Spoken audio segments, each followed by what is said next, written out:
Hello, this is our Rats with Team 4545 League, analyzing the game between JHB Chess and Constrictor. Let's see what happens. Oh, this is played in Team Event 53 in the second round. Alright. The Dutch against the English. Okay.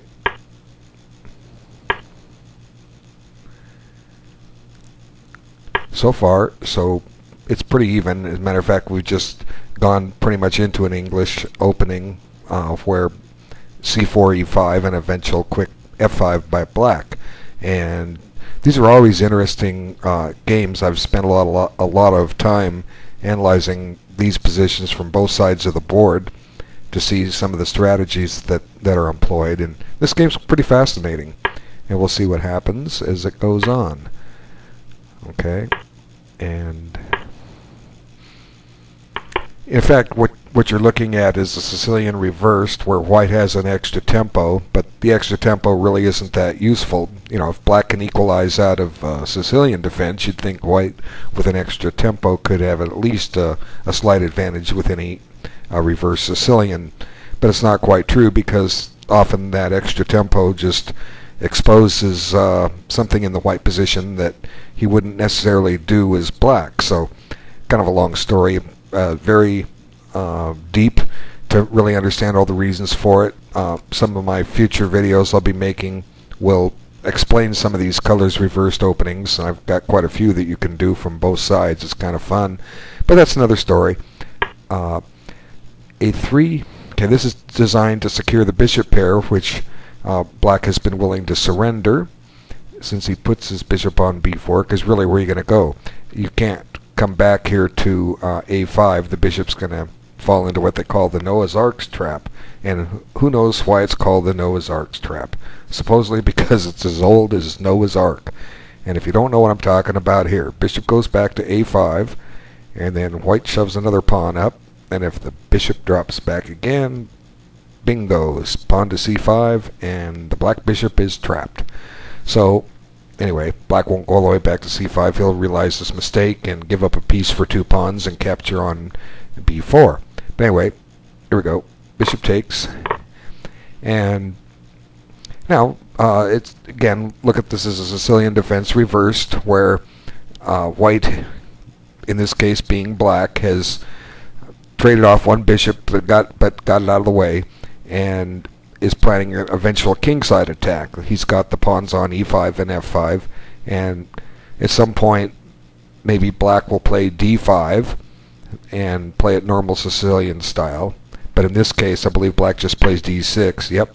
Okay, so it's kind of like a closed Sicilian, and eventually black's going to want to aim for the move f4, simply because it gives this bishop on c8 a lot more scope. He needs that diagonal to work with.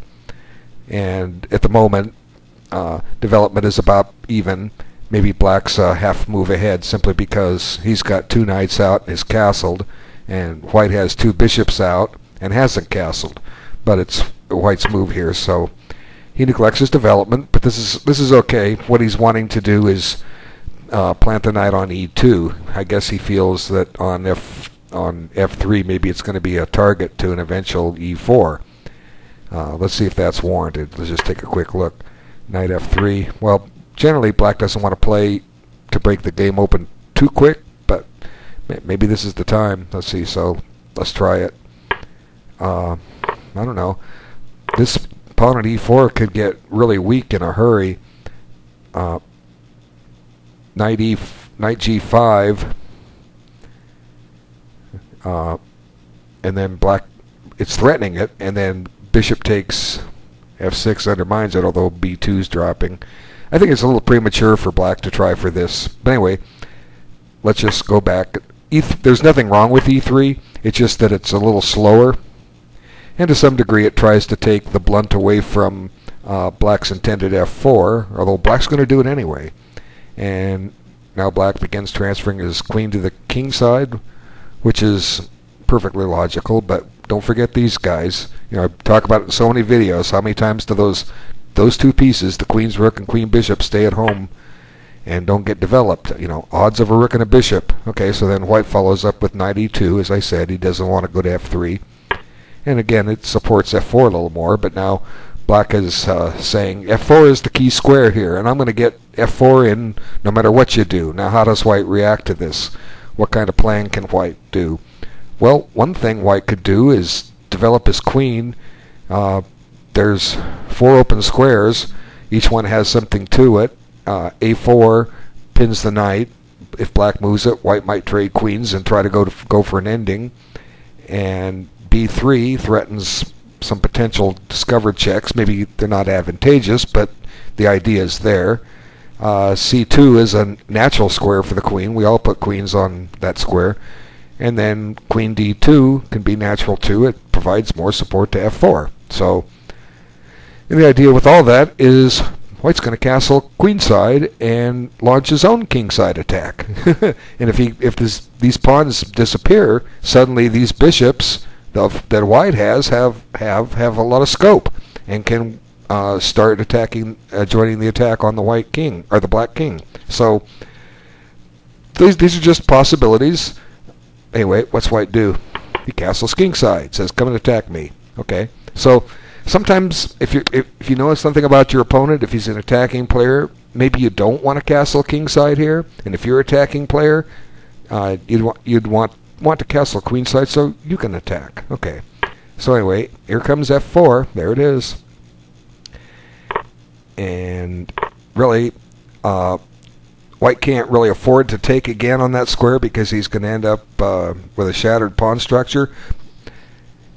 But look what's happening though. The position is opening up. The white bishops both are very, very active now. So, but then again, the black bishop is active, but it's still not developed. So black's got to get a little bit more going here if he's to justify what he's doing, opening up the center. But he does have a threat of the moment, f3, which looks like it wins a piece, so white's got to deal with that. And he does. And I kind of like black's move here because it avoids an exchange. Why exchange pieces when you can use your pieces? Because that white knight on d4 doesn't have a whole lot of scope. And maybe black's planning to play c5 and kick the knight and shove the pawn into f3 unless the knight goes there. Anyway, just some ideas. Let's see what happens. So white gives the check. And what's interesting is after knight b5, there's always this possibility that black can do c6 at some point. And white always has resources against it. Well, for the moment, he's planning to play knight takes c7 and win a rook, although the knight may be trapped. But also if c6, in a lot of positions that come up, and I won't go into mention them all, but white could play knight takes d6, and that undermines the knight on f3, or I'm sorry, on e5. So it's funny how white has to do a lot of calculating to make sure that knight b5 just doesn't drop a piece, and it's going to be like that for a while. That's going to be sitting there. And then interesting move, finally get the bishop developed with tempo, so white's got to deal with the threat to his queen, so he throws his Zwischenzug at black first. And this is a nice defensive move for people that want to play defense and learn how to defend against an attack. White's just traded off a set of rooks. Now he's trying to trade off the queens. And should black go for that, then suddenly we're very close to the end game where white is sitting there with the two bishops, which can be to his advantage. So if you can make some big exchanges to stop an attack cold in its tracks before it gets started, that's always a good choice, or just about always. There's always exceptions to the rule. And then black goes right into it and exchanges. And like I say, here's that c6 still looming, but again, white has resources. And at the same time, black has some resources here too. Black's attacking d3. And he just goes and attacks a rook, which furthers the attack on d3. So it looks like black's okay here, but really he's starting to get in a bad way. And it's simply, I think, mainly because of the two bishops that white enjoys.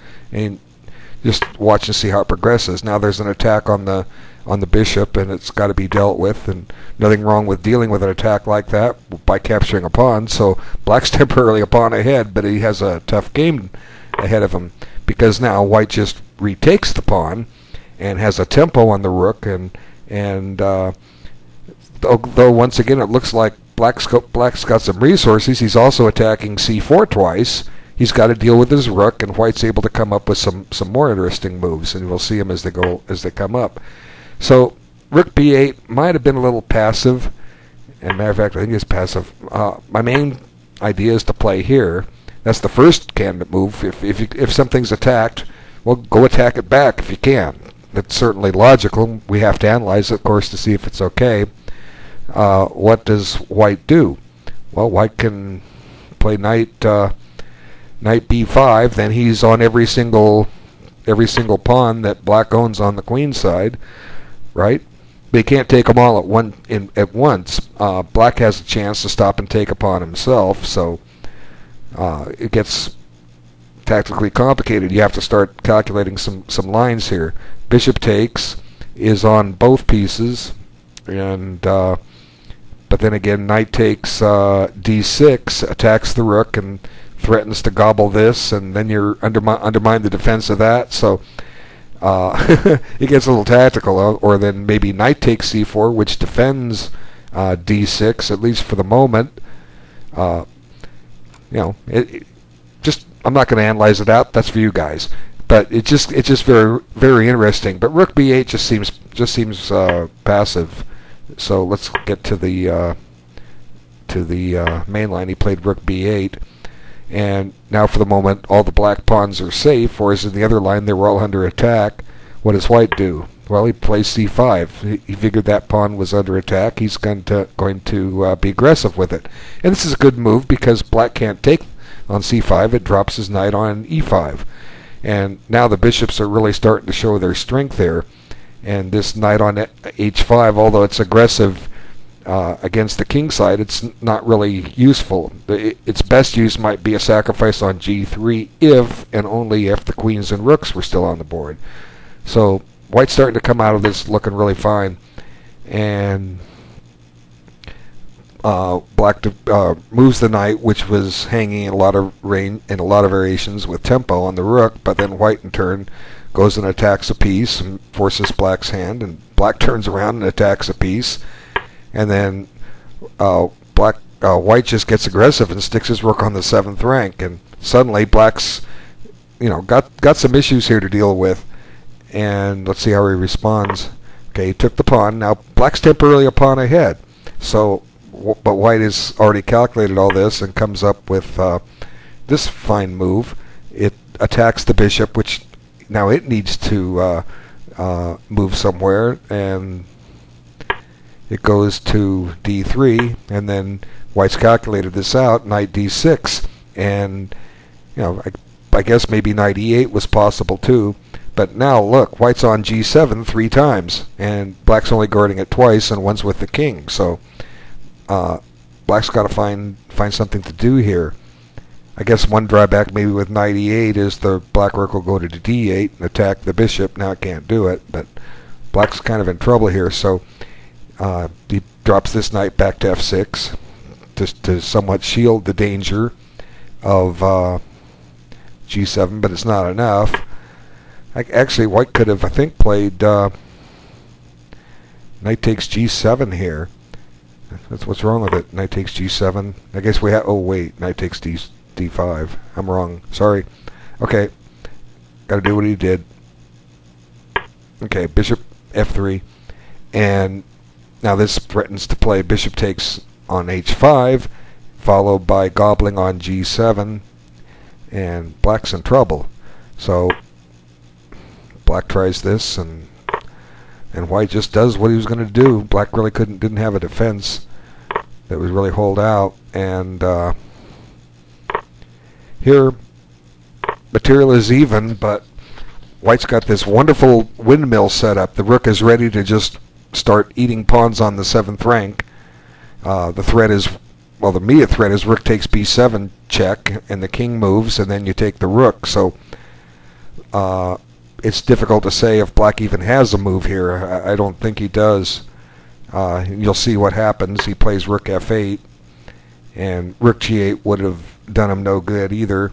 And white just backs up the rook one square and gives a discovered check. And I'm afraid it's mate next move, right? Black has one legal move, so black chose to resign instead. Well, very good game by white. A lot of interesting tactics there. And I thank everyone for watching, for your time, and we'll see you next game. Take care.